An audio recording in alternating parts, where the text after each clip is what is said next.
there. Hello, everyone. Welcome to open bar number 74, Last Orders. As always, which happens on the open bar, we get an absolute ton of super chats, which is awesome and very much appreciate it, but we never have time to get through them all on the night. So, hence the reason we do our catch up streams. So, here we are.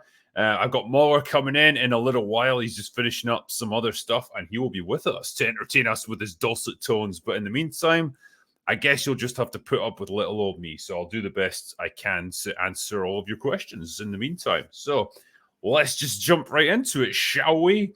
The first one that we have from our new super chats from the other night was Mr. Taco Booty, who says, messaging in itself isn't bad. Great movies have had them. It's how they're done. If Disney cared for quality, why are Dave and Michael at Disney? Those are very good questions, actually. But yeah, I very much agree with the whole messaging thing. Muller and I have discussed this before.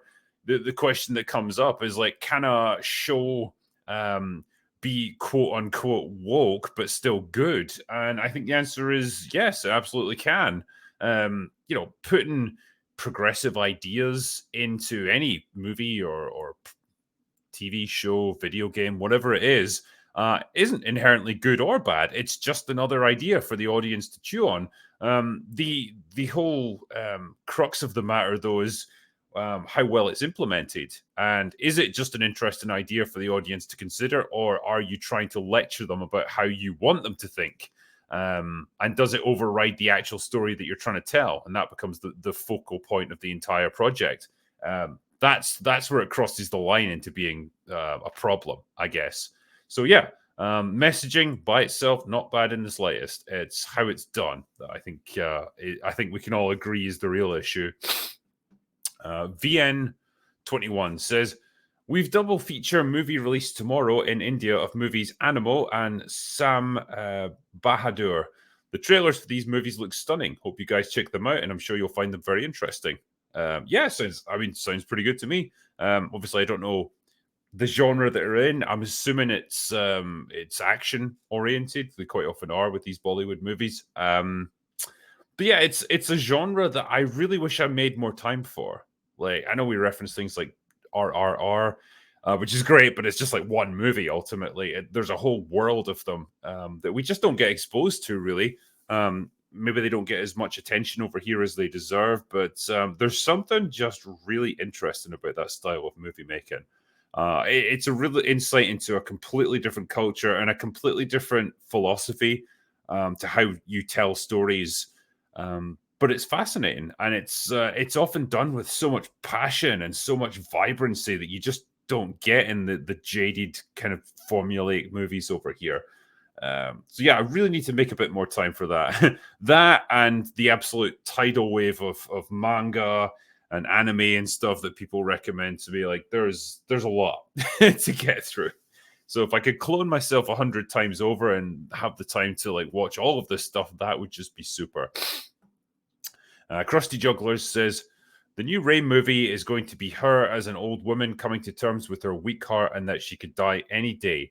At the end, she realizes she has the new force power, force surgery, and triple bypasses the compressor. Why not? Why not?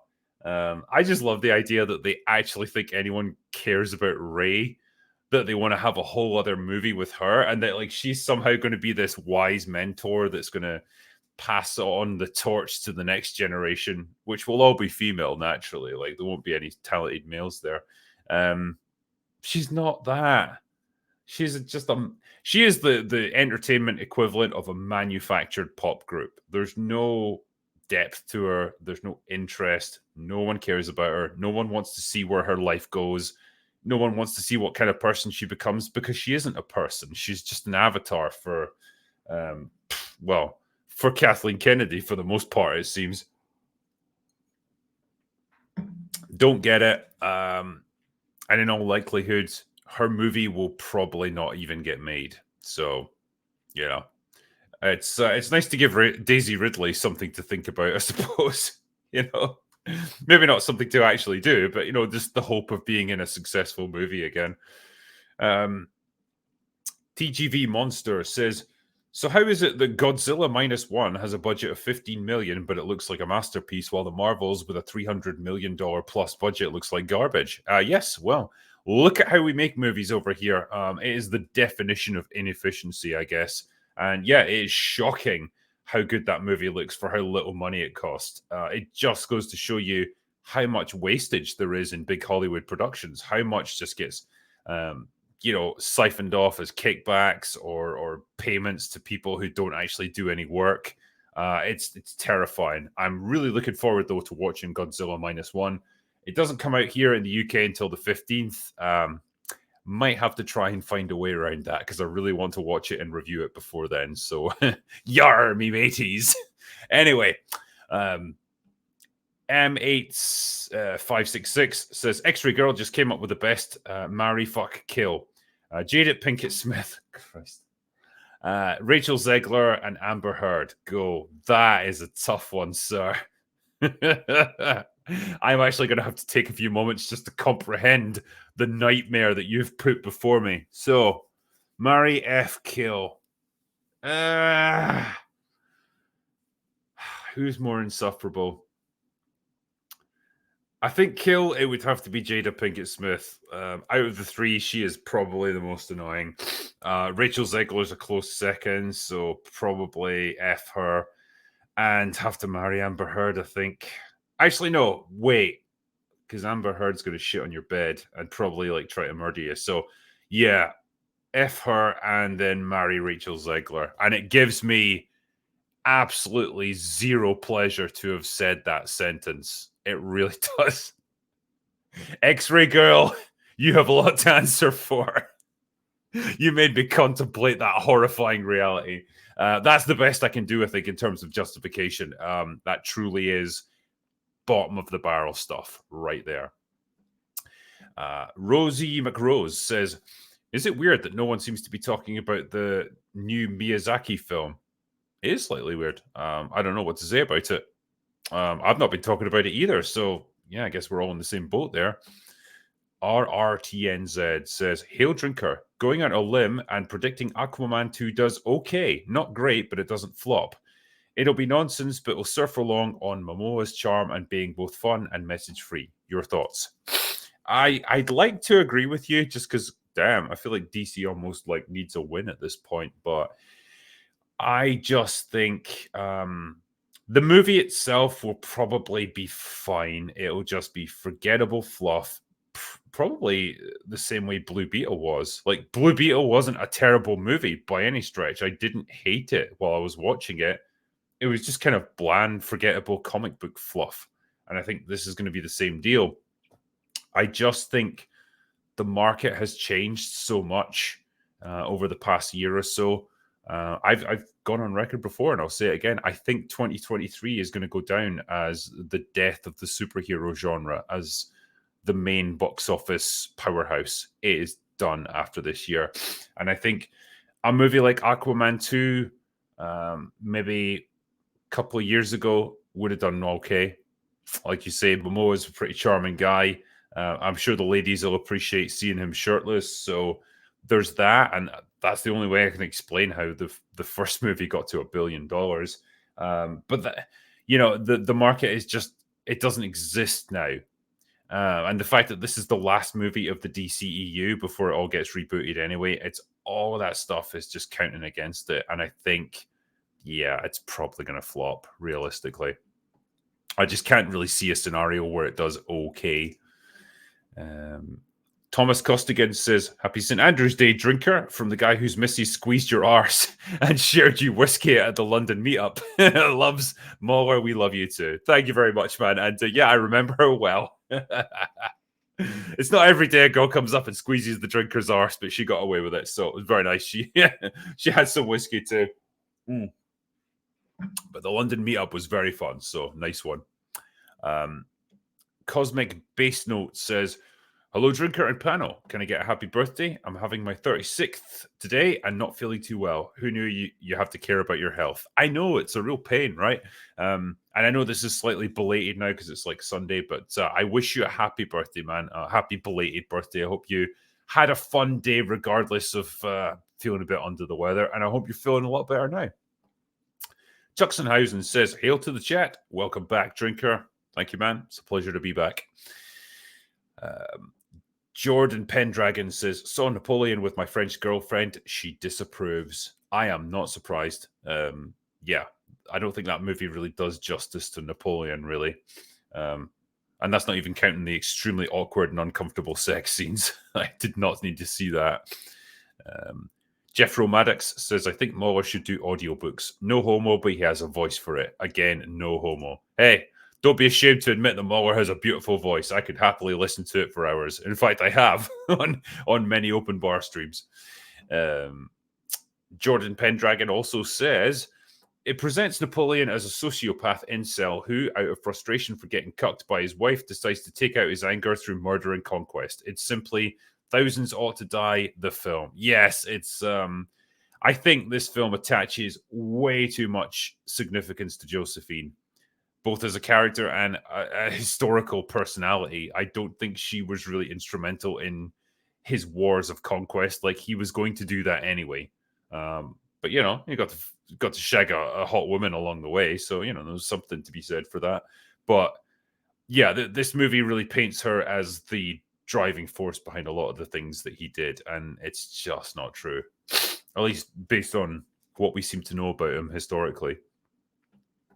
Grimnack, hail drinker, longman, and panel. Maybe it's just me, but I feel a shift in the way people are feeling about everything coming out in the past 5 years. Do you guys also feel the shift? Cheers. Oh yeah, the shift is happening now. I mean, we talked about it for quite a while. We really, at the end of last year, we started to notice it, and this year, particularly, like the mainstream media is now talking about it, and particularly with things like the Pandaverse from South Park. It has now become acceptable to mock this stuff. And once that floodgate is opened, like, there's really no closing it. It is now out there. And I think this is justified. Like, I think it's been a long time coming, and it's probably 5 years of pent-up frustration for a lot of people. Maybe feeling like they couldn't speak out, they couldn't voice their concerns about this stuff, or even that they sensed something was wrong, but they just couldn't quite articulate it. Now it's out there, and now they know what the problems are. And I say go with it. This is a reckoning that's been a long time coming, and it needs to happen. So yeah, this is definitely the year when it's all come out, I suppose. Tai Fung says, just my way of saying thanks. This panel has some of my absolute favorite YouTubers. Over the past 1 to 2 years, you've opened up a community to me I wasn't aware of, and it's made my life so much better. Thank you very much, my friend, and I'm glad you've enjoyed the stuff we put out. And it is a real community. That's the great thing about it, the fellowship. You know, it's just a bunch of people that, like, we have similar interests, we have similar views. We get together once in a while and we have a bit of a laugh, and it's a great community to be part of. It really is. It's one of the most accepting and supportive that you'll find anywhere on the internet. And it's kind of ironic, really. A lot of other people who brand themselves on their tolerance and their acceptance, they preach that, and then they practice the exact opposite. Whereas we're just chilling over here, you know, and having a really good time along the way. So why not? This is what fandoms are meant to be like. Marksman of 117B says, has anyone seen the American Fiction trailer? Been a while since I looked forward to a comedy, and it's perfect commentary on how progressives see people of color. No, I haven't seen that, actually. I'm not too familiar with it myself. Blue Blazer says, watch the Netflix animated show Pluto. Could not recommend it more. Simply fantastic. Original creator involvement making the difference once again. Nice. I mean, I think that's the secret sauce with all of these adaptations, is having the original creator in there with veto power, creative control, to be able to cut out the nonsense. That is why One Piece succeeded, because you just know they would have Cowboy Bebop that shit into oblivion if the original manga creator hadn't been on board and calling the shots. So good on him for sticking by his guns, and I hope to see more people do that, because that is what you need, 100%. Not Kevin Feige says, I was wondering, ESG score is actually for loans by investment companies. What if the true motive is undervaluing the companies to buy cheap after? Well, I've heard the conspiracy theories about this, particularly when it comes to Disney. When the share price drops below a certain value, the small shareholders, the people who are just private investors, maybe got like 10 grand invested, relatively small amounts, they panic and they sell their shares just to get out because they sense a collapse coming and they want to get something back. That's that for them. That could be their savings, that could be their pension, that could be their nest egg for the future, and they don't want to lose it all. But 9 times out of 10, if you stick with a falling share price, it will bounce back, and you'll end up reaping the rewards in the long term. But you have to stick with it, and you have to have the balls to do that. But a lot of people don't; they panic, and then that's all it takes. Investment companies then swoop in, buy up all these private shares at a low price, and then either wrest control of the company, or wouldn't you know it, the company just magically starts producing good stuff again, and the share price rises, and it's all in the hands of like big investment companies again. It's an interesting strategy.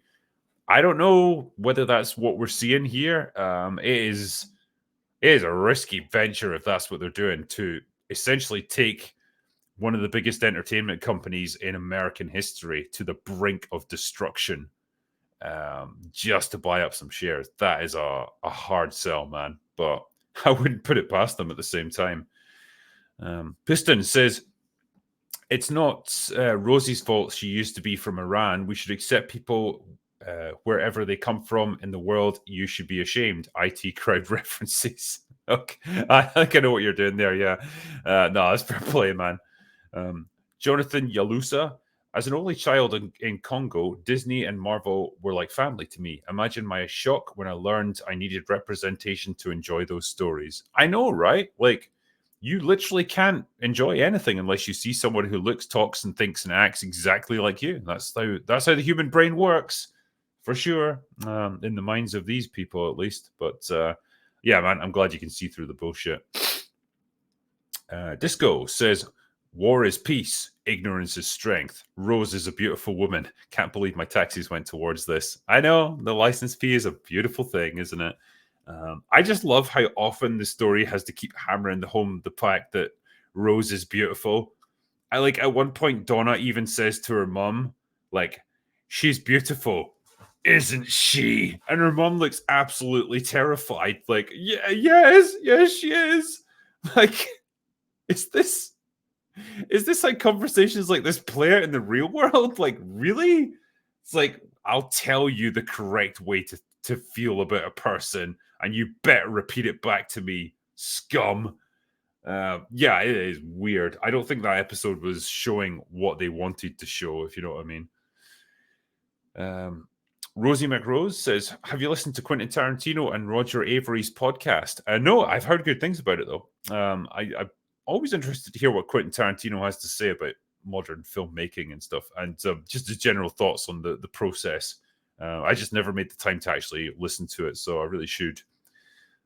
Ghost of Drinker's Liver says, glad to see you back from vacation. Any preliminary thoughts on the Daily Wire's upcoming film, Lady Ballers? Not yet. No, I haven't seen it, but I do have a link to it, so I can watch it. So I am planning to look at it and watch it, hopefully enjoy it, and then do a review. I actually just put up a interview on my second channel where I spoke to Jeremy Boring, the co-CEO of Daily Wire, and he gave some of his thoughts on Lady Ballers and what they're hoping to achieve from it. By all accounts, it's not too bad. I was worried that it would just be some really crass, really like just mean-spirited, one-note comedy or attempt at comedy where it's like, isn't it funny, men dressed up as women, and like that's all you get. But apparently it goes into a little bit more, and it's a little bit more balanced than I would have initially give it credit for. So good stuff, and wouldn't it be nice to see comedies again? Because wow, we've been really lacking them in recent years, and I know why. I know exactly why. They're terrified to make them. Hollywood is terrified to make them because you can't make a comedy without being potentially offensive to someone. And that is the absolute currency of fear that exists in Hollywood today, that you might offend someone with what you've made. So yeah, I think going back to what someone else had said earlier, this is the year I think when this has all begun to crack and fall apart, and the change is coming.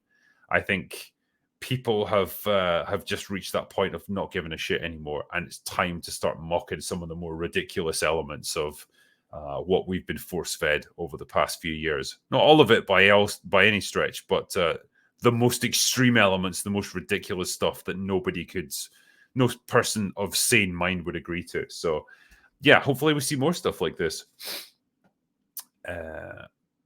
Marinescu says, hello, Drinker and Cast. Have any of you checked out the Netflix anime adaptation called Pluto? It's based on the Astro Boy manga arc that absolutely floored me with the writing and central themes. Yeah, someone else had mentioned Pluto. Haven't seen it yet, unfortunately, but yeah, two different people recommending it, so I assume it must be pretty good.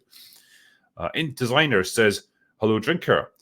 Could you consider re-uploading the whole open bar before the clips? The live starts after my sleepy time, and it pains me to wait till Sunday to watch the whole thing.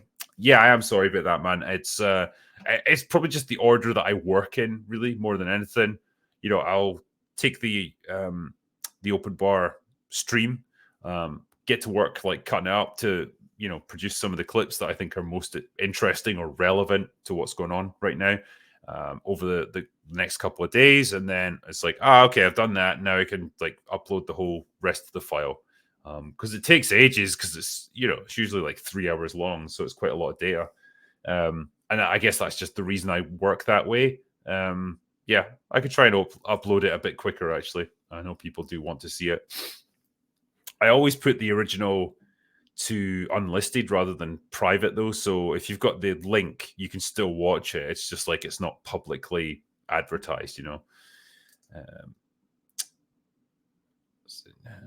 Patient Elijah says, hey Drinker, I've got two questions for you. First, do you only do catch-ups for open bar and Ask the Drinker? It appears you don't do them for happy hour and the VIP lounge. Answer before continuing. So yeah, I usually do all of the super chats that come in for happy hour and VIP lounge. I try to just do on the night, mainly because there's fewer of them. By its nature, happy hour is going to be me and a guest talking about one specific movie, so you don't get the kind of crazy numbers that we get for open bar, where there's like 16,000 people watching live, and as a result, loads of super chats. So it's more feasible to just get through them all on the night, and it's the same deal for VIP lounge. Whereas, yeah, with something like open bar or Ask the Drinker, super chats are coming in quicker than we can answer them, so it just becomes impossible. Like, you're always going to fall further and further behind. And yeah, don't get me wrong, that's a good problem to have, but it is still a problem that needs to be solved, and the only way to solve it realistically is to do a catch-up stream offline like this. And the other one was, he said, second question, have you ever thought about giving the works you review some kind of score at the end of your reviews? No, actually. And the reason for that, I think, is I'm not a big believer that you can boil like a fairly complicated opinion about a movie or a game or a TV show with lots of nuance and stuff down to just a simple numerical score. I think if you've gotten to the end of my review and you've listened to everything I've said, the good, the bad, the overall like assessment of it, my opinion of the film or the TV show or whatever should be fairly clear. So I don't feel like a numerical score is really necessary, if you know what I mean. There was one other question he had here. Yeah, giving a work some kind of score, whether it's 1 to 10, A to F, your own kind of scale, really helps to clarify how you feel about the work as a whole. Yeah, I mean, like I say, it's just my overall way of doing things. Yeah, I think if I've spent the past 10 or 15 minutes talking about a film, you should probably have a fairly good idea of how I feel about it by the end anyway. So I don't feel like a score is always necessary. Canada Plus says, Mauler, thanks for playing Sekiro and reviewing Saw. Well, Mauler says thank you for that. He appreciates it. Wayland Bicephus, my crotch burns or Dick C. Normus. Brilliant. Keep them coming, mate. Azkaban Gill says, I enjoy the work that you do. Keep up the good fight. Thank you, sir. Appreciate it. Blue Collar Loser So often people don't care about Rotten Tomatoes score, but Godzilla -1 has 100%. That's got to mean something, right? Fan reviews are also there. Yeah, I think so. I mean, everyone seems to be loving it, so I can't wait to watch it. Timmy04 says, any pubs in Scotland and Wales that you recommend for travellers? Right. So in Edinburgh, probably where's good in the sort of Grassmarket area, Royal Mile? The Devil's Advocate is pretty good if you like whiskies. The Bow Bar is really good for that, actually. They've got a hell of a good whiskey selection there.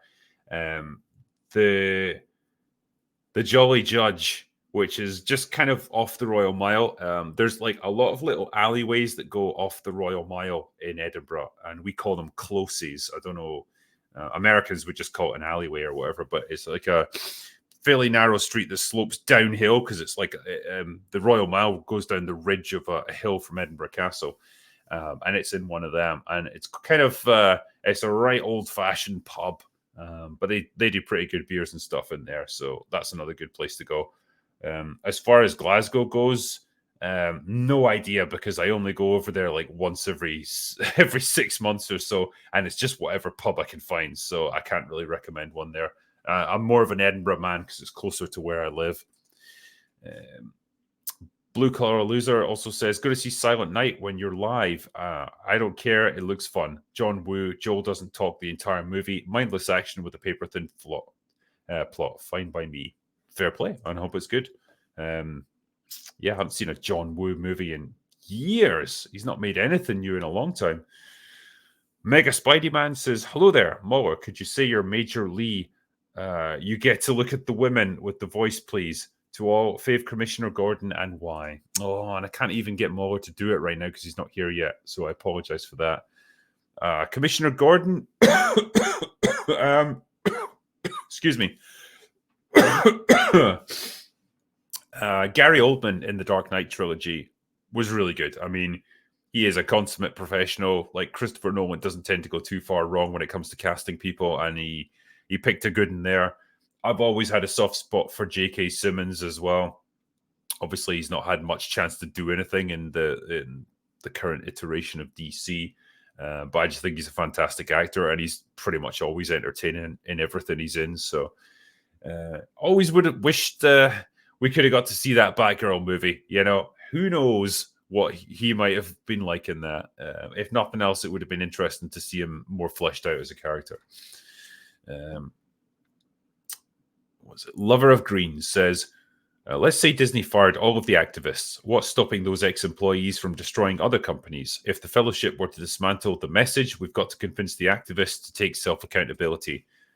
I think you have to assume, like, if they all got fired from their job for whatever reason, if there was that shift in the industry where people like that were just not accepted anymore, I would assume they wouldn't get employed anywhere else either because people would know exactly what they were and they would know that they got fired. So it would be a self-correcting problem, I would assume. But I don't think Disney's ever going to do that. I think the raw is too extensive for them to fix it at this point. You know, you would have to have a wholesale bloodletting of the entire company to try and put this right, and that's never going to happen now.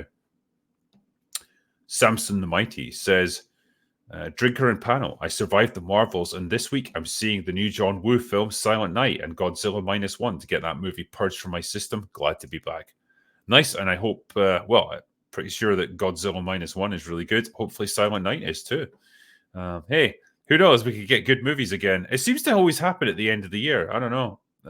We sometimes finish strong, I guess.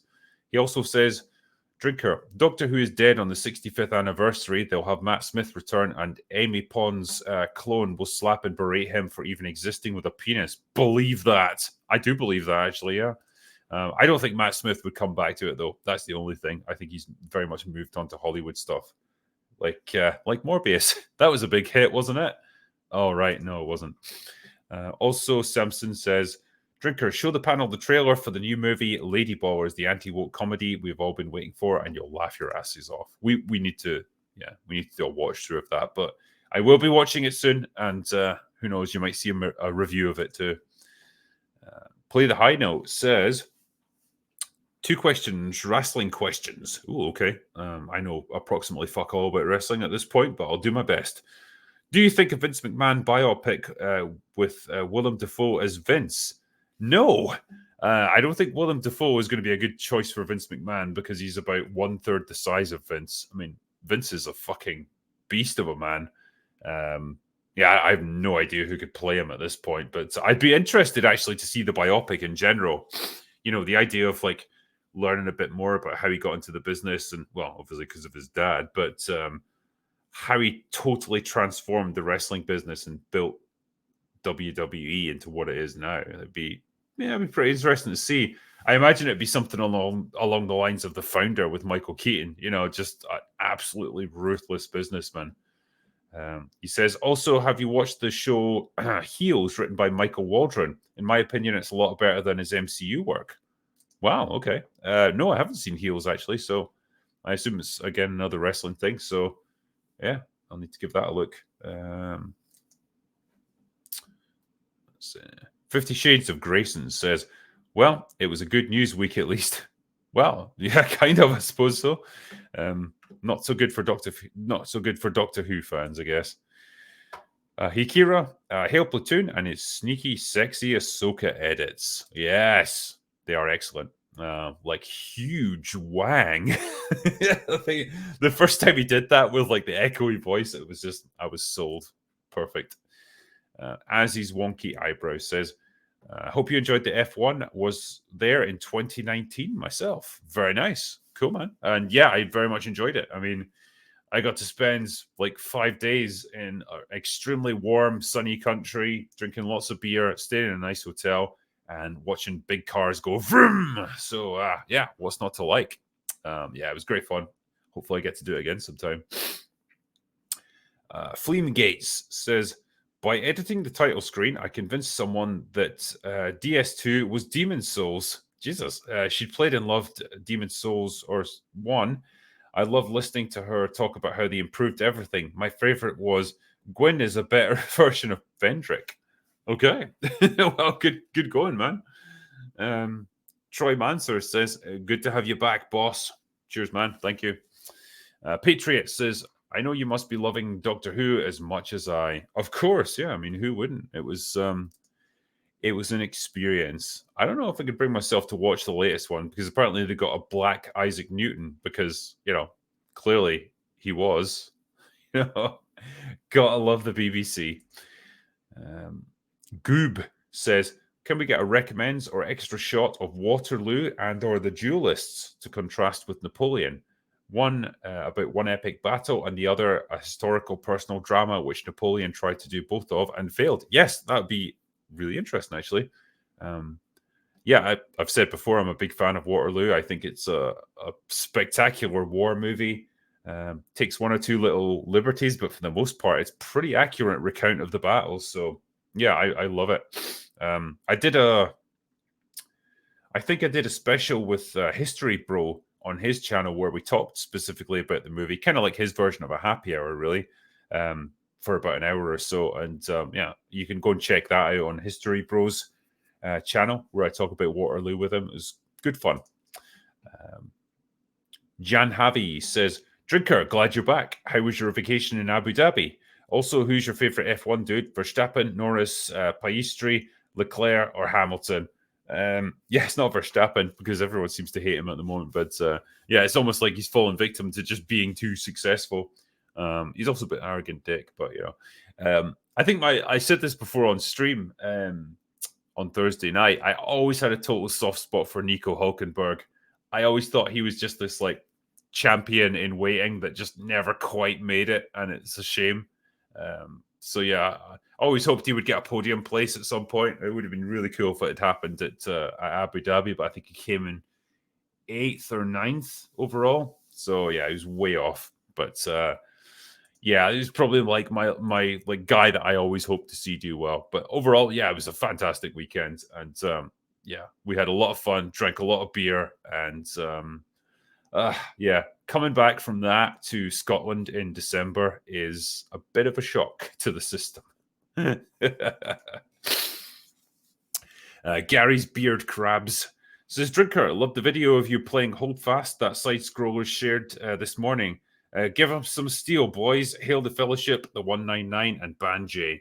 Good advice. Thank you, man. Big Dave K says, Ahoy, Critical Drinker and Company. Hope you all had a good Scottish UK style Thanksgiving.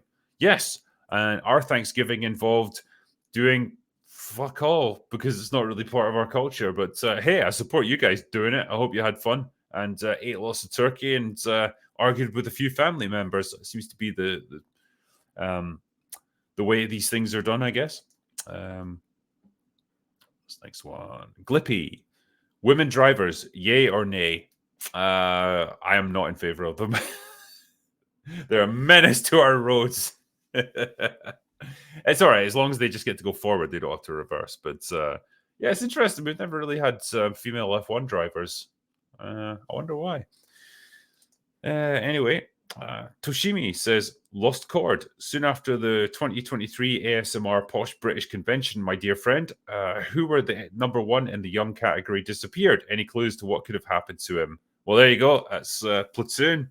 And it is, yeah, he's got a very posh voice. It's very pleasant to listen to. Excuse me. Drive-by commenter says, hello, fellows. Just wanted to recommend the classic film analysis channel, Movie-Wise, criminally undersubscribed and with great insights on old films. There you go. So if you're looking for good film analysis of old classic movies, go to Movie-Wise. Ross Mitchell says, Drinker, hope you enjoyed Abu Dhabi. I did, thank you. Who were you supporting and what do you think of the movie Rush? Have you also watched Drive to Survive? Yeah, I have indeed. I'm one of those people that watched Drive to Survive and then suddenly thought he knew about F1. So I learned quite a bit while I was actually there watching it. And yeah, I was saying there before. Yeah, Rush, actually. Yeah, that's the... it's set in like the 70s, isn't it? And it's got Chris Hemsworth in it. I'm trying to remember the other guy. It's the guy who played Zemo in the Marvel movies. Yeah, I need to refresh my memory on that movie. It's totally gone. It's Nicky Lauda. That's it. I was trying to remember the name of it. It's like fucking the guy who got all like set on fire and scarred, and it's Lauda. Yeah, yeah. I remember it being a really good movie when I saw it. It's been a while since I rewatched it, but yeah, it's pretty good. One day I should review it. Randy Slicker says, everyone hated the terrible writing and clumsy messaging. Quick, put a diverse woman in Doctor Who and make it lame. That'll save it. The BBC. Yes, that's pretty much their thinking, I guess. That's pretty much their only solution to anything. Ghost in the Craig says, I identify as the Black Doctor. Cheers, everyone. Well, good to you. Good for you, man. It's great to meet the next Doctor Who. Gunky Zip says, if the members of the panel were to feature in a movie, what vehicle would you use and how would you customize it for your character? Examples, Ferrari pickup truck or custom like Batman's Tumbler. Whoa, right. I'd probably take the DeLorean from Back to the Future because I'd want that hover mode and it's just a cool as fuck car. I always dreamed about having a DeLorean when I was a little kid. And then I realized that the actual real DeLoreans are pieces of shit, but they look cool. And what would I customize it with? I'd want that hover conversion for sure. The Mr. Fusion, definitely. And probably missiles that can like come up from the lights or something. Yeah, kind of like the Aston Martin from James Bond. Missiles or machine guns. I think that would be my ideal vehicle right there. Dr. Sexy Coco says, Drinker, you're my man crush. Well, you know, you're only human. Thanks, man.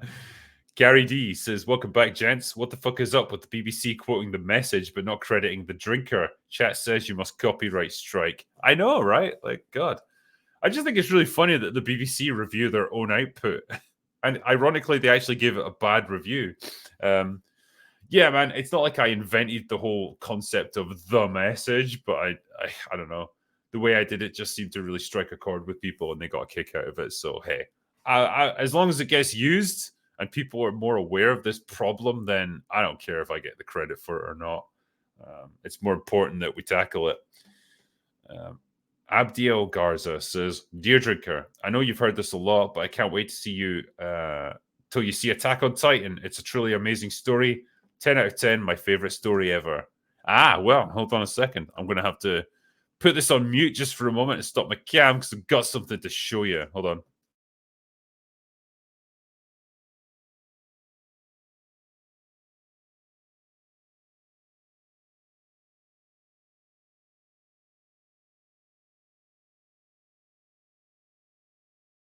All right, here we go. So, that's it. Attack on Titan, the complete season one. There it is. It cost me $9.99 as well.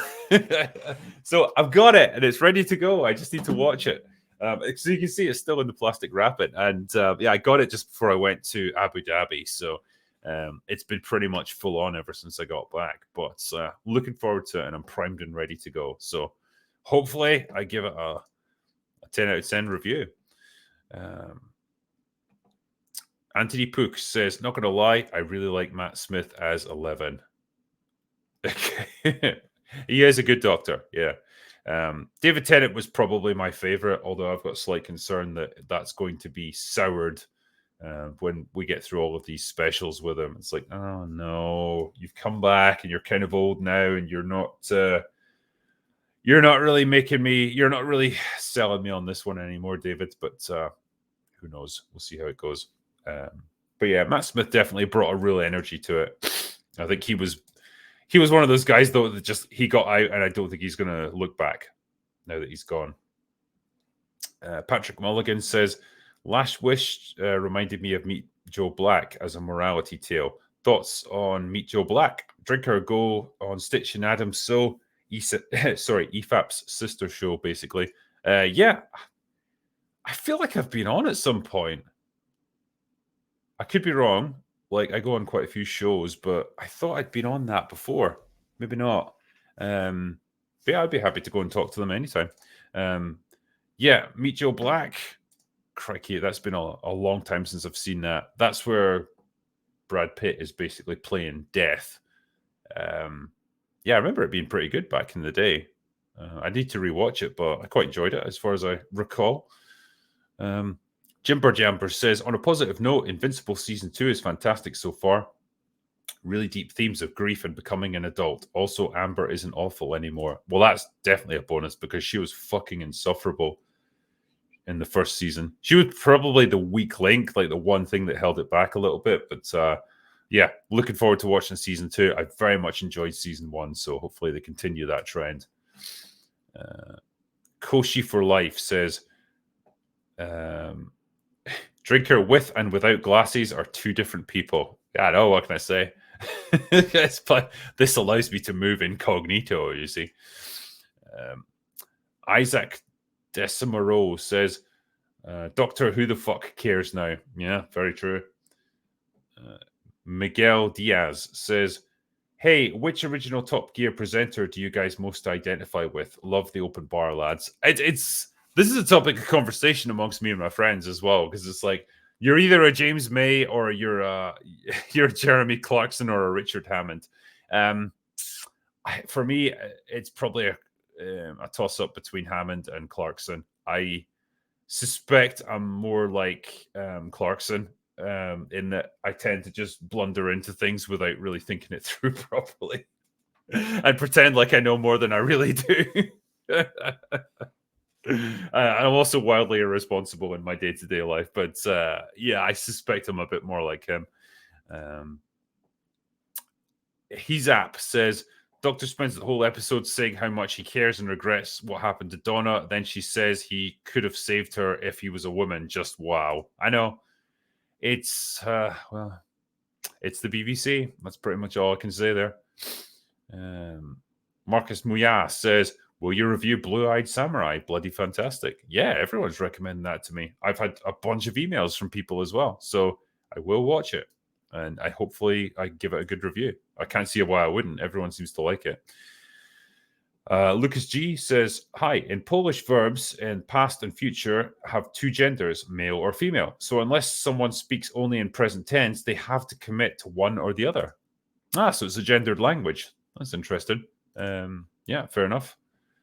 AJ Matheson says, My new term for types like Russell T Davies is narcissistic altruism. You, minority population, need me to champion you to succeed. It lessens everyone. It really does, yeah. I think they once referred to that as the soft bigotry of low expectations, and that's kind of what it is. It comes across as just faintly patronizing and condescending, and I just hate it. This false air of I'm doing you a favor by helping you out and protecting you because you can't protect yourself. You need someone like me there. It's just yeah, it's pretty self-indulgent. Excuse me, I've got a bit of a cold. Agrospasmarine says trans issues are big money for pharma, creates permanent patients, and birth control has made women desire more effeminate men. Well, I don't know if they desire more effeminate men, but if you believe the conspiracy theories, that's exactly what they're getting. It's like all those birth control pills just passing through people and then getting recycled and going through more people. Not good stuff. Automata says, it's even more gender essentialist than that. Aliens and the cosmos are larger than our human biology, culture, and understanding. The male presenting thing applies that to an alien as if it was a precept of the universe itself. That is true, yeah. I mean, generally, like, how can one frame this? It's like, if a species is going to reproduce and maintain some level of genetic, what would you even call it? Vibrancy in its gene pool, it needs to reproduce between at least two different pairings. And we do that obviously on planet Earth here, generally between males and females. And that's how we get genetic diversity. Because without it, you're just going to have a copy of a copy of a copy until eventually it breaks down, which is why it doesn't work. That's why inbreeding eventually leads to all kinds of horrific abnormalities. And so, like, if you just have to assume, like, well, if that's how it's done with virtually every species on Earth, then the same principle would probably apply to species like on other planets.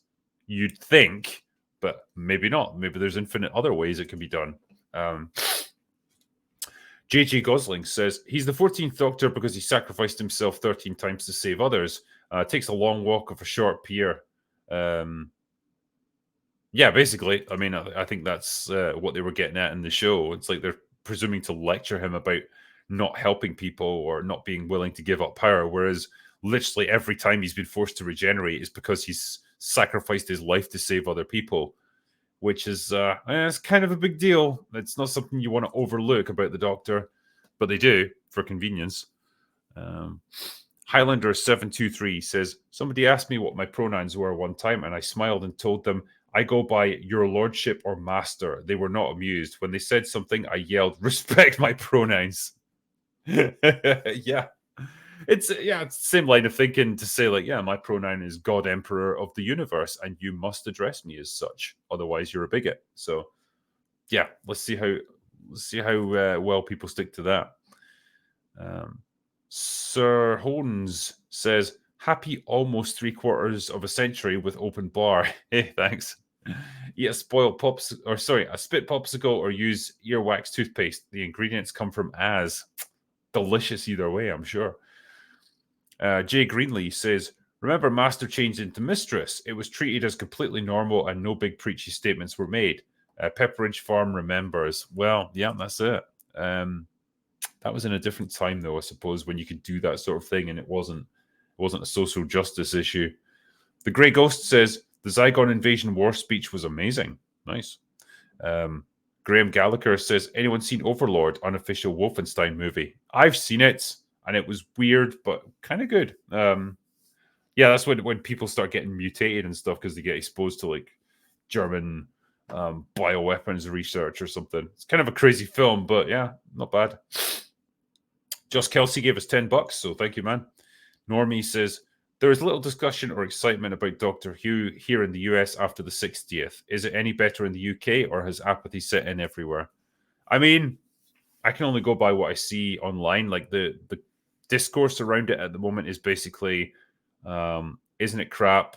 What's the latest outrage that they've tried to work into it? Like, the Isaac Newton thing seems to be a big deal with the latest episode.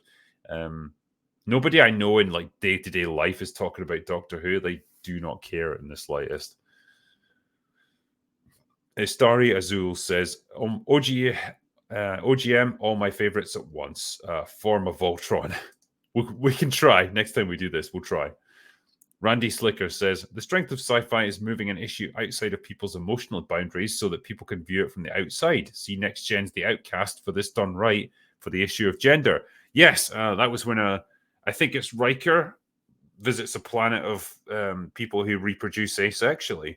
So they don't have male or female genders. They're just kind of null.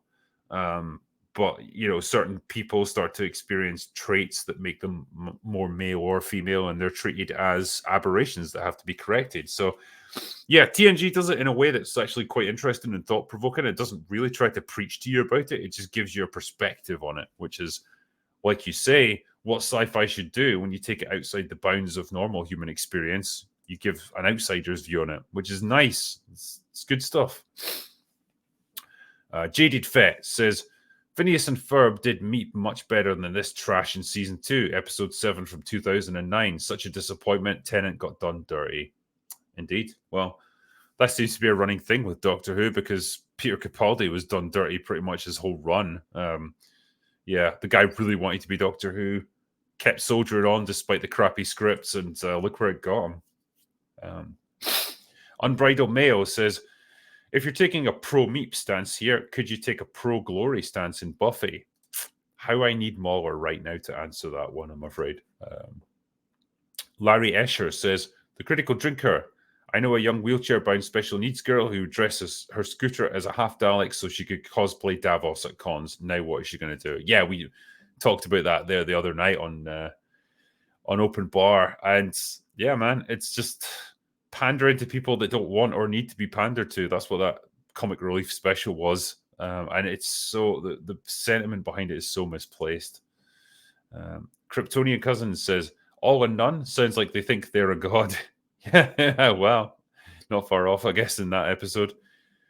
Paladin says, I'm worried that the sonic screwdriver will become a device used to rescue lazy writers from and hold the hole they dig themselves into, like Batman's utility belt. I think previous incarnations of the Doctor have fallen victim to this problem as well. I can't remember. It was like the classic era. Yeah, maybe the 7th Doctor, I think, might have had this problem. Just the sonic screwdriver can unlock doors and it can like disable weapons and repair things and whatever else. And it's just like overused to the point of just making every problem redundant. So yeah, who knows what they'll do with it this time around. OMG Puppies says, in the 1960s, it was significant to include black actors, as when Nichelle Nichols played Uhura or Eartha Kitt played Catwoman. Today, it's just political theater to make such a big deal out of it. Yes, it is, yeah. They still love their firsts, don't they? The first, black bisexual woman who was born on a Thursday to be playing this comic book character. It's just... yeah, they're always gonna try and use stuff like that. Comrade Dyatlov says, Drinker, what are your thoughts on Deep Rising? Deep Rising was a fun, goofy movie. Nowhere near as entertaining as The Mummy, but like they tried to bring the same sentiment to it, to just another monster movie. The special effects are pretty ropey by today's standards, and it absolutely wasted Famke Janssen by having her in a wet t-shirt, but by giving her the most ridiculously padded bra imaginable, so you saw nothing. What is the point? But yeah, I thought it was pretty fun. Simon Ho says, New Davros is Felonious Groove from Despicable Me. That's not far off. TKE says, walked by a theater today and saw an Aquaman poster. It comes out in 3 weeks. Did anyone have any idea about that? The absolute state of cinema. I think they know it's a wasted effort, so they're not going to advertise it very heavily. I've heard people already say that like DC have kind of pulled the plug on Aquaman 2, and I wouldn't be surprised. M8566 says Nathan Drake versus Ryan Drake. Who wins? I always imagine them as being long lost cousins or something. Ryan would be like, oh yeah, I've got this cousin who's family moved out to the States. I think he's an archaeologist or something. It's kind of an asshole. But yeah, I mean, Ryan Drake's a trained assassin. So I think he'd probably have the edge over Nathan Drake. But Nathan's better at solving puzzles. Let's give him that. And probably hanging from cliffs and stuff. Cola Lee says Davros is definitely crippled now. Crippled as a character. Yep. Anthony Puch. Or no, Putch. Sorry, it's Putch, isn't it? So I'm not going to watch these turds. So let me ask, is it supposed to be a younger Davros? By the way, Tennant's beliefs kind of ruined the 10th Doctor for me. Yeah, I've heard people say that he's basically a pod person now, but with Davros, this is meant to be him before the events of Genesis of the Daleks, because the lore says that he was originally a normal able-bodied person. He was a scientist, and his lab was bombed or something during the war, and he was crippled, and his body was severely irradiated. That's why he looks the way he does. So he did originally have a body with legs that worked, but the thing that was part of the thing that made him interesting was his appearance and the mystery of what had happened to him and how he coped with it and how formidable he was despite his physical impairments. That was pretty cool stuff. We don't get that now. And I think Russell T. Davis even said, like, this is how I want people to see Davros now, not as the original version in a wheelchair. So I don't know, man. If they ever do another story about the Daleks, God knows they really shouldn't. And they've milked that to death now. That'll be the version you see, I guess. Wild Hunter says, disabled, trans, and other minorities become labels, not people. That is true discrimination. Yeah, it is very true. Jay's Saggy Orange says, hail open bar. Love new kind of war. Posters rad. Thank you very much. Glad you enjoyed it, my friend. Lord Wahoo says, ever consider that villains are more likely to be disabled because they're more likely to put themselves in a place where they can be injured? I mean, you can say the same of heroes, really. They take risks, but yeah, I never see, I don't know, I never associate like, scars or physical impairments or disabilities of whatever with being evil. It's just, these are all just facets that people apply to characters to either make them more interesting, give them a different perspective on things, or just cause the audience to ask questions about how they ended up like that. They're all different reasons for doing it.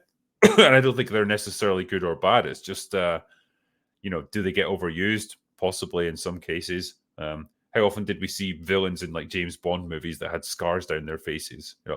It's not a question of it being offensive to people. It's more like, we've seen this a lot. Let's back it down a little bit.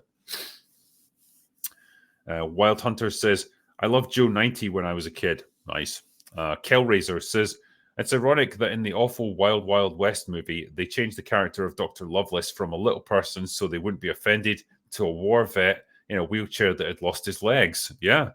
More than just his legs, actually. It was his entire lower body, which I'm not entirely sure how that works, but sure.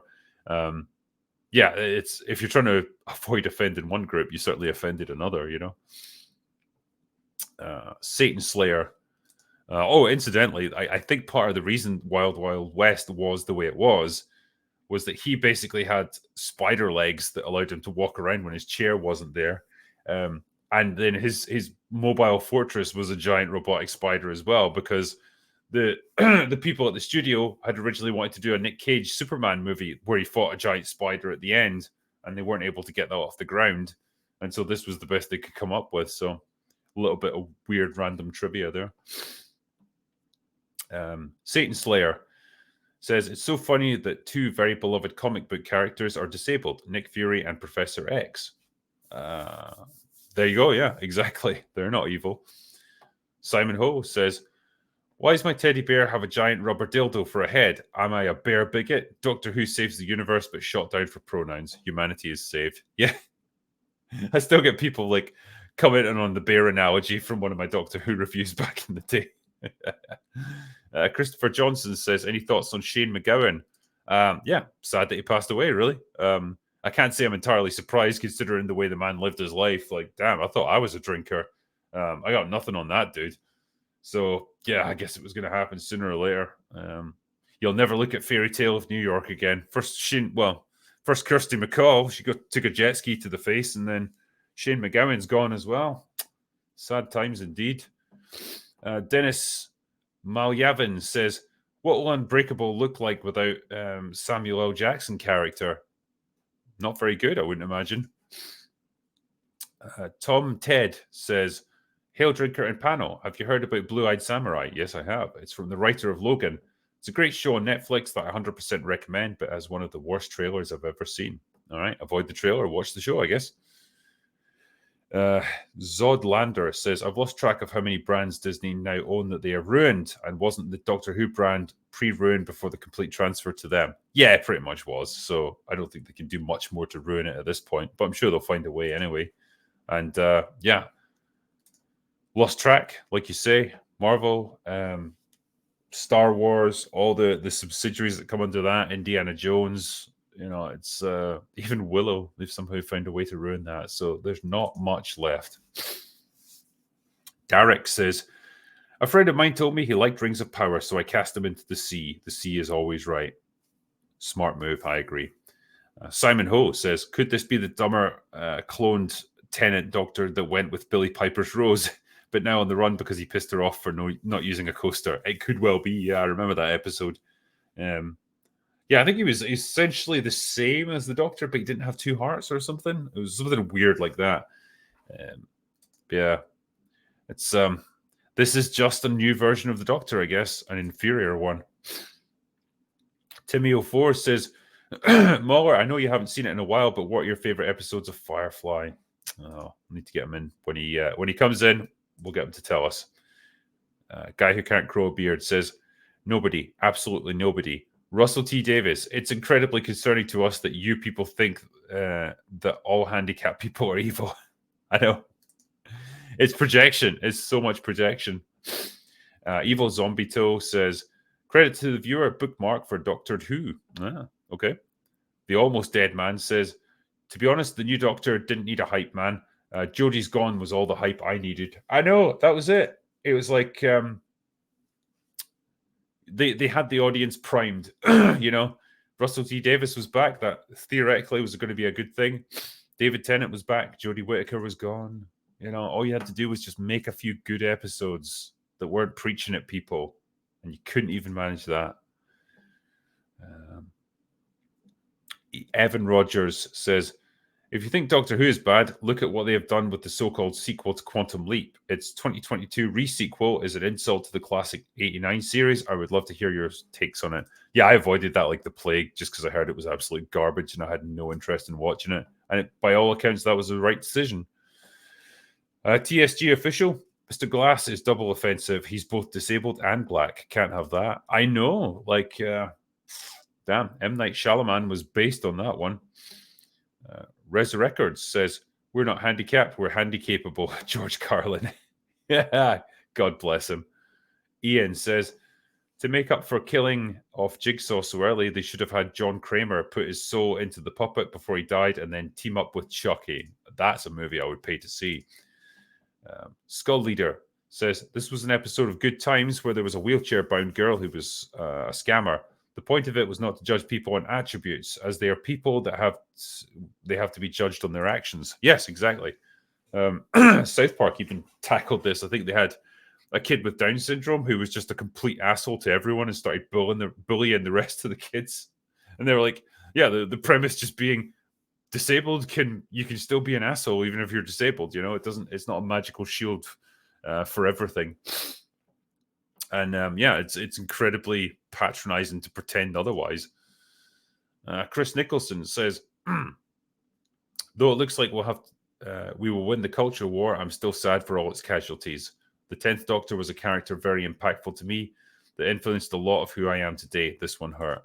Yeah, I get you. And it's ultimately true, yeah. Like, even if all these companies do an about face and try to make things right, ultimately, we've still had franchises like Star Trek, Star Wars, Terminator, Lord of the Rings just absolutely trashed by them. That's a lot of things to see tarnished, you know.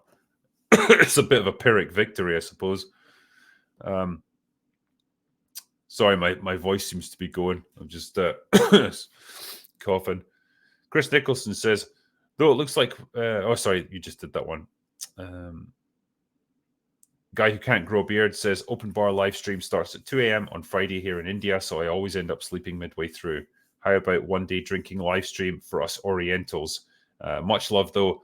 The new open bar episode is always a highlight of my week. Thank you, my friend. And yeah, one day I'll do like a 24-hour drinking session on this stream, and I will be dead by the end of it, but hopefully it'll provide some entertainment for you guys.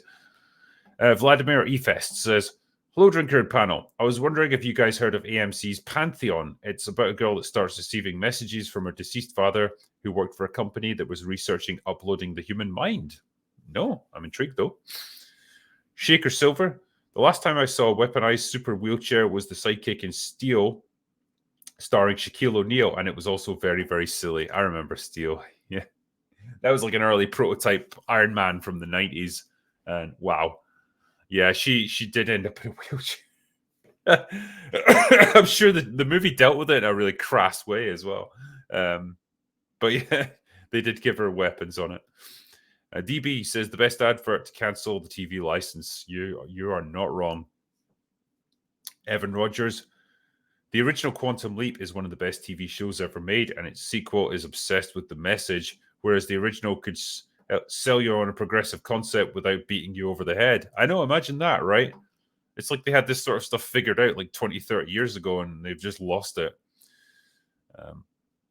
Krista Moyles gave me a thumbs up, so thank you. Radnedge says, doesn't male presenting roll off the tongue so well? Such a normal way of speaking. I know, right? It's you have to be a very specific kind of person to use terminology like that, and I kind of suspect that 99% of the human population are not that person. The Horrific Podcast says, does Russell T. Davis need to have some taxi journeys covered up by Broadcasting House? Is that why he came back? Who knows in this case? I think it was, as we suggested on the stream, he was given an opportunity to broadcast the message, and that's what he cared about. Heathen Monk says, hey, lol, still laughing my arse off that over an hour in and all the UK panel is still slagging off Doctor Who. We're going to say, man, they gave us a lot of ammunition on that one. Excuse me. Stephen Burr says, the Star Beast made me yell, oh, fuck off, more times than any other TV or movie has ever done. Could have been at least an okay episode if it wasn't strangled in the crib by the message. Yeah, pretty much. That's most of Doctor Who now, you know. You'll end up screaming fuck off quite a few times when you watch it. Bass Player says, to tie this back into Doctor Who, the BBC has become Cybus Industries. Here is your daily download. Yeah, what's the latest issue, eh? Mark of Reality says, Disney has lost 70 billion in value because they're pushing the message. The modern audience is minuscule and penniless. It's going under. It certainly seems to be, yeah, based on the losses they're taking. Andrew McCarthy says, thoughts on Friday the 13th films in general and what's your favourite? Also thoughts on Saw movies. It's 1990 and the 2017 to 2019 and the new Nosferatu remake. So Friday the 13th movies, never a big fan of them so much. I think I preferred like the Halloween films, as goofy as they were. But yeah, I just remember them being like the definition of just like formulaic slasher films. Like they just kept churning those things out and they just didn't care after a while. So wasn't massively into them, if I'm honest. The Saw movies, yeah, watched the first 3, I think, and just started to get turned off by all the constant torture porn. And the traps just started to get like, they were just about like, what's the goriest way we can dismember people? Particularly once Jigsaw was dead, it's like, where can you possibly go from here? But they just kept going. Again, franchise movies. But hey, when I watched the final one, like Saw 10 with Mahler and the EFAP guys, this is actually okay. It's kind of fun. So I didn't mind that one too much. I hope they don't do more, but they probably will. Tomato Truck says, Eli Cuevas has done some indie filmmaking, including Red vs. Blue and some work on Grunt Style and Black Rifle Coffee. He would be an awesome guest. Cool. Keep it in mind. Andrew McCarty says, also, was OG Star Trek Season 3 and the Next Gen movies bad? Hold on a second. Let's see. Was OG Star Trek Season 3 and the Next Gen movies bad? Right, okay. To answer the question about the Next Gen movies, they were good as kind of sci-fi adventure movies in a lot the same way as like the original series movies. They took you away from a lot of the thought-provoking sci-fi, and for the most part they were more like human drama revenge movies, with quite a lot of action and adventure and space battles and stuff, rather than the kind of thought-provoking sci-fi that you got from the original TV show. And same with the TNG movies. You know, a lot of the TNG episodes were in the best tradition of Star Trek. Like, they really tackled interesting social and political issues in a smart way that got you thinking about it.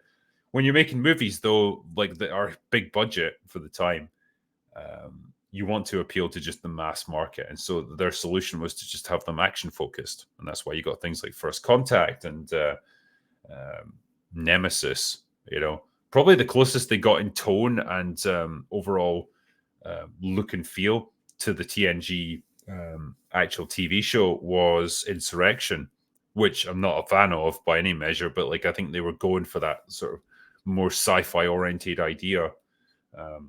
Yeah, I'll never forgive them for Generations, where they absolutely squandered like the first meeting of Kirk and Picard.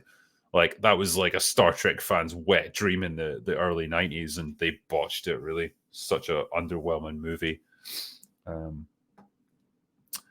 Folderall says, from Grandpa Doctor Who all the way to New Kid MCU, every IP sacrificed to lecture you. Pay your respects and pour a brew. What else can you do? Good advice, sir. Good advice for life, I would say. Spartan Bot says, Indiana Jones 5 is currently the worst bomb. Marvels will beat it. Indy 5 may pass it back after true costs get revealed next year and the UK tax returns. Yeah, I mean, they're like, initially they're not that far off each other budget wise. Indy had a budget of about 300 million. The Marvels had a budget that they admit to of 275, so it's only a 25 million difference. And there's probably a lot behind the scenes budget wise that we don't know about. So yeah, they're both massive bombs. And I think, what did Indy 5 make at the box office? So, oh God, 384 million worldwide. So roughly twice what the Marvels is currently sitting at. Obviously, the Marvels has still got a few weeks left of box office run, so it can make at least another 500,000 in that time. Yeah, I think it's probably going to go down as the worst bomb overall. Jay Fraser says, "Hail, gents. As a 20-year fan, the murder of Doctor Who cut deeper than any IP. I'm not surprised by Russell T Davies's actions after openly admitting in 2007 that he doesn't take the word canon seriously." Well, maybe not, but he used to do a pretty good job of concocting good stories that weren't too preachy, and that seems to have gone out the window now. So it's a shame. And yeah, for a lot of people in the UK particularly, Doctor Who was a real thing. It was part of their childhood as they grew up. So it's a tough one. Through the Wormhole says, the issues people having with Doctor Who remind me of Tolkien's cordial dislike of allegory. Pretty much, yeah. When you get that blatant about it, people are going to have an issue. Duke Rende says, heads up everyone, Jeremy at the Quartering just released a video several minutes ago. It looks like Bob Iger is stepping down as Disney CEO. I don't think that's what it seemed to be. It's more like he's just not going to renew his contract when it's up, but it's not up until like 2026 or something crazy like that. So yeah, he might be stepping down in like 3 years. That's not big news, I'm afraid. Intelligent Crayon Eater. So what's the excuse for Wish? It was an open goal and they booted it into the stands. The king literally created a utopia with open borders and no rent, and the activist chick still wasn't happy. I mean, well, when you look at the concept behind that movie, no wonder nobody wanted to go see it. Patrick Mulligan says, Drinker, show more Star Trek to Molly. Inside his withered Star Wars heart is a Trekkie ready to be reborn. Also, watch Deep Space Nine, the best Trek. I know. I will get him into it. I made him watch Wrath of Khan, and he liked it. So that's a start. That's his gateway drug, and I'm going to get him to watch more. It's definitely easier to do like movies together, so we can watch them at the same time rather than trying to watch an entire season of Trek. Like that's something he'll have to do by himself. So, yeah, I'll get him there. Ben Kenobi says Disney is making indie movies on a blockbuster budget. That's a good way of putting it. Indie movies are a niche subject that interests a small percentage of the population. So 10 times the budget for 1/10 of the audience. Indie block. Yeah, that's very true. Matt Murphy, you all need to calm down. Iron Man 3 is the best Shane Black MCU movie ever. That is very true. I can't argue with that one. Yeah, the best and only. Joseph Pijak says, hello, has anyone here seen Blue-Eyed Samurai on Netflix? What do you think of the show? Really like it, but I am interested in your thoughts. Once I've seen it, I will let you know. Heathen Monk gave us a super sticker. Cheers. Green Dino Ranger says, hey all, do you guys think we'll ever see the return of female characters who aren't smug, stereotypical, megalomaniacal, unpleasant girl bosses? I think it will happen eventually. The revolt against the girl boss is already underway, and I think something like the Marvels is proof of that. I think what we could be seeing is the death of the girl boss archetype. So I am totally on board with that. Next one is Bobby Preet, who says, hello, Drinker. Take a look at Pluto, a well-structured anime drama, and what are your thoughts on CGI'd Resident Evil movies? Personally, the Leon Chris fight was amazing in Resident Evil Vendetta. So I've watched some of them. I always thought they were really flat from a plot point of view because you could tell they didn't want to mess with the world too much. So nothing particularly happens in them. Everything just gets reset back to what it was before. Some of the action scenes are good. You know, some of them are a bit shit. The one where they were in like some unspecified Eastern European country, and they're fighting like a horde of tyrants was just a bit bleh. And Death Island was interesting in the sense that it was like the first meeting of like I think Leon and Jill. It was a bit underwhelming when they actually ran into each other because it was like in the middle of a fight scene. But yeah, it was something. It just felt like okay, this is at least close to the games. You know, it's made by the same people or like it's got the same writers behind it. It feels like it's part of the game universe, whereas the TV adaptations, the live action stuff has just been further and further away from it. So there's something there, but man, I'm still waiting for a good CGI Resident Evil movie. What was the other one? Yeah, Pluto people have recommended already. Right. That one, Ginger Draven says, I'd like to ask Mauler to give me his favorite pun from Batman and Robin in Arnie's voice for my birthday. Oh, yeah, we got that one. Yeah, did that on the night. Tribaceous T says, congratulations to every open bar attendee who passed No Nut November. Yeah, can't say I did, but, you know, anyone who else did, good on you. Levi Huller says, cheers, Drinker and panel. This is sent out from Musk, honestly. I'd say imagine if someone with that kind of cash was in the entertainment industry and tell off those agenda-pushing idiots, but for now, we can settle for South Park. That is true, yeah. And yeah, I think we mentioned on the night, why doesn't he just buy a studio? He's got the money. He could probably get into this stuff. Yeah, I'd like to see what he could do there. He should buy Disney at this point. Skip Cole says, great panel, all awesome. I laughed and learned. Thank you. Green Dino Ranger, Elon should just buy Disney. Yeah, as I said, at the very least, he could probably buy Lucasfilm with like the change in his pocket, and that's all it's worth now. It would be absolutely kind of hilarious because God knows what he would do if he was in charge of Star Wars. Solzen says, has anyone mentioned Lady Ballers yet? Speaking of FU moments. Yeah, obviously I've been asked about it in this stream here and looking forward to watching it. Max Devlin says, random, have you seen a Resident Evil style game coming out called Echoes of the Living? I think there's a demo. I've seen a bit of talk about it. I'm interested. Always up for another survival horror game. So yeah, I'll keep tabs on that one. Edward Lewis says Paramount is worth 10 billion. Elon could buy it easily. Yeah, he could. That's the scary thing. I think he definitely should. Imagine him on Star Trek. William Holmes says, can the panel talk about Lady Ballers from the Daily Wire? Well, we will probably next week when we've all seen it. Cognitive minority. Thanks, Disparu, for saying the M word everyone in the secular West is scared of saying. Morality. Very true, yeah. He certainly did. Excuse me. Milo says, physical newspaper. Terrorist attacks and travel advertisements on the front page. No issue. Idiot on X. Idiot tweet and a razor ad next to it. This is all evil. Yeah, it's funny how that works, isn't it? Wolfbane says, Disparu, this is for you, mate. Meep did nothing wrong. There you go. Meep did nothing wrong there. We support the Meep. Single Guy Cooking says, IT crowds. I'm disabled. I had to stop the show because I couldn't breathe from laughing. That scene when he's in the toilet is amazing. Like, what kind of disability have you got? Legs disabled.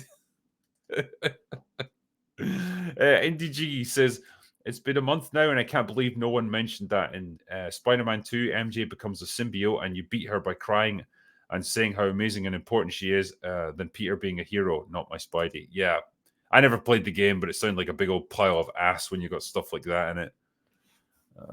Intelligent Crayon Eater says, any chance of getting production hell for Indiana Jones and the Dial of Reshoots? Would be interesting to get behind the scenes of that disaster. I would love to do it, yeah, but we need a bit more time, I think, before the facts of the movie come out. Like, a lot of this stuff doesn't come out until years later when people NDAs have expired. So I think it would be fascinating to find out what actually happened there. Walrus Aurelius says, Muller, a bit late on this, but I have to inform you that Andor already has 2 chicks that are lame and Gary. I think you mean gay.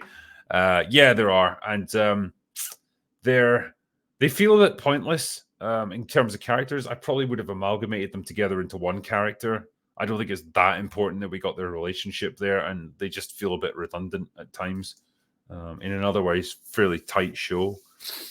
Gary Lean says, hey, Drinker and Co. Just wanted to say, love the stream. Thank you. Has anybody seen Godzilla -1 yet? It might be one of my favorite movies, period. Yep, I will be watching it soon. Jesse George, one big reason why modern entertainment sucks is because it's no longer about entertainment. It's all about political messaging. True. Pathkeeper says, have you seen The Holdovers? If so, what are your thoughts about the movie? I haven't seen it yet. Type Zero says, why does everyone think Elon buying your business is the solution? How much is Twitter worth with him at the helm versus before his purchase? I mean, like the daily usage seems to be much higher, and I think he views it as part of a larger war to save free speech online. So for him, it's almost worth any price. It's less about the business side of it and more about the morality of it, I suppose. Wolfbane says, Drinker and Co. just wanted to say that Meep did nothing wrong. There you go. More support for the Meep. Voucher Felix, great. Critical Drinker, I highly recommend watching Mars Express, a really good cyberpunk movie with characters that feel real. All right, thank you. Winky Wanky Woo says, I like Drinker and Muller. The rest touch children, though. Probably in the path. What? Cinny says, have to disagree with Disparu. All 4 seasons of Mr. Robot are excellent. Rupert says, sometimes I just want to shake actors and actresses and yell, shut up and be pretty. I know, don't we all? Evan Smith says, I'm an animator. Disney has no interest in old-fashioned 2D animation because the art form is lost thanks to them. They'd rather hold meetings based on identity politics. Mueller is right. Cut out the rot at the source. Yeah, I agree. It's just how deep does the rot go? Like, all the way, it seems. Elron says, hey, since the holidays are coming up, do you think you and Mueller might take a look at Black Christmas 2019? It's to feminism what Karen is to black people. All right. Could take a look.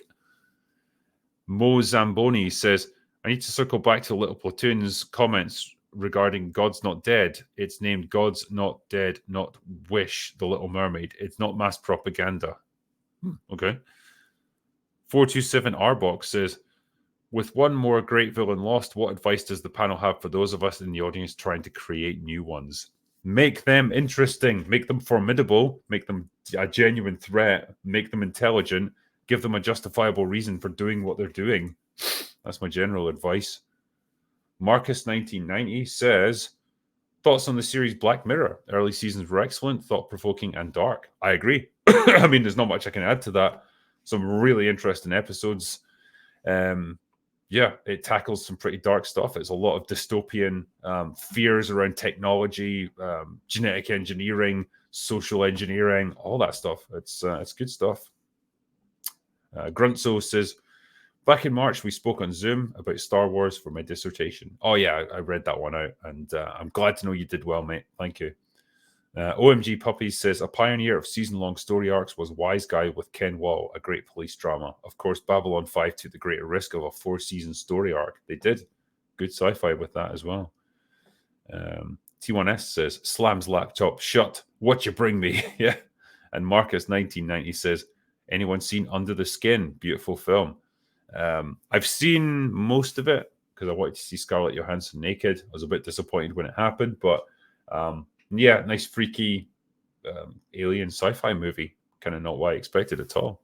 But overall, pretty good stuff. Anyway, that's the last of the super chats right there. I want to say thank you to you guys for being super generous, as you always are, sending us so many amazing questions and yeah, tuning in on the night. I think we had about 16,000 people watching us live, which is almost an all-time record. Hopefully we can do just as well in the next open bar. So that'll probably be the next time. Oh, actually, no, it won't be the next time you see me, because I'll be doing a happy hour on Tuesday night with History Bro and the Outcast Creative. It's one of my mods. And we're bringing in one of the guys who was a military coordinator for Napoleon. We're going to talk to him about the movie and share our thoughts on that. So it should be an interesting chat. So that'll be on Tuesday night. But for now, at least, that is all I've got for today. So go away now.